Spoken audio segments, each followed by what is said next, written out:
ప్రధాని మోదీ తన పదవికి రాజీనామా చేశారు. ఆయన రాజీనామా లేఖను రాష్ట్రపతి ద్రౌపది ముర్ముకు సమర్పించారు. మోదీ రాజీనామాను రాష్ట్రపతి ఆమోదించారు. అయితే కొత్త ప్రభుత్వం కొలువుదీరే వరకు ఆపద్ధర్మ ప్రధానిగా కొనసాగాలని మోదీకి సూచించారు.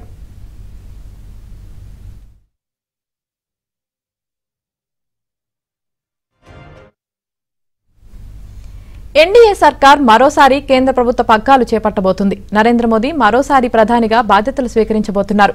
ప్రమాణ స్వీకారానికి ఈ నెల 8వ తేదీని ముహూర్తం ఖరారు చేశారు. కర్తవ్య పథ్లో మోదీ ప్రమాణ స్వీకార మహోత్సవం జరగనుంది. మోదీ ప్రమాణ స్వీకార కార్యక్రమానికి ఎన్డీఏ నేతలు హాజరు కానున్నారు.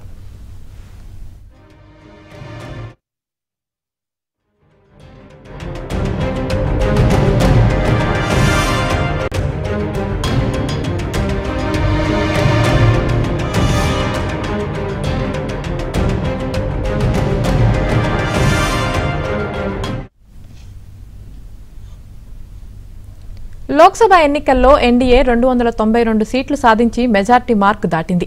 594 సీట్లున్న లోక్సభలో అధికారం చేపట్టడానికి 272 సీట్లు సాధించాలి. ఎన్డీఏ కూటమి పార్టీలన్నీ కలిపి మెజార్టీని దాటడంతో ప్రభుత్వ ఏర్పాటుకు మార్గం సుగమమైంది. ఈసారి మోదీ మూడోసారి ప్రధానిగా బాధ్యతలు తీసుకోనున్నారు.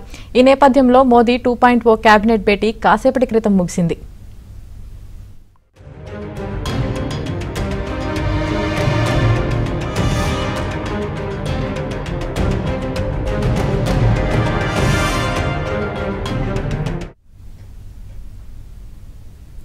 అయితే సార్వత్రిక సమరం ముగిసింది అనుకుంటున్న వేళ మరో సమరం తెరపైకి వచ్చింది.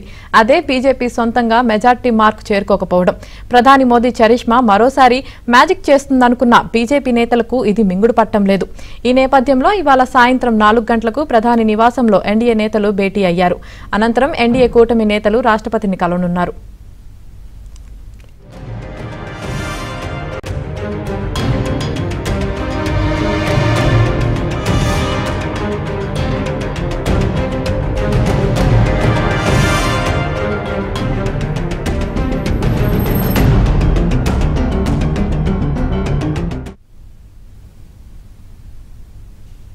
బీజేపీ సొంతంగా మ్యాజిక్ ఫిగర్ అయిన 272 సీట్లు సాధించలేకపోవడంతో మిత్రపక్షాల మద్దతుతోనే ప్రభుత్వాన్ని ఏర్పాటు చేయాల్సిన పరిస్థితి ఏర్పడింది.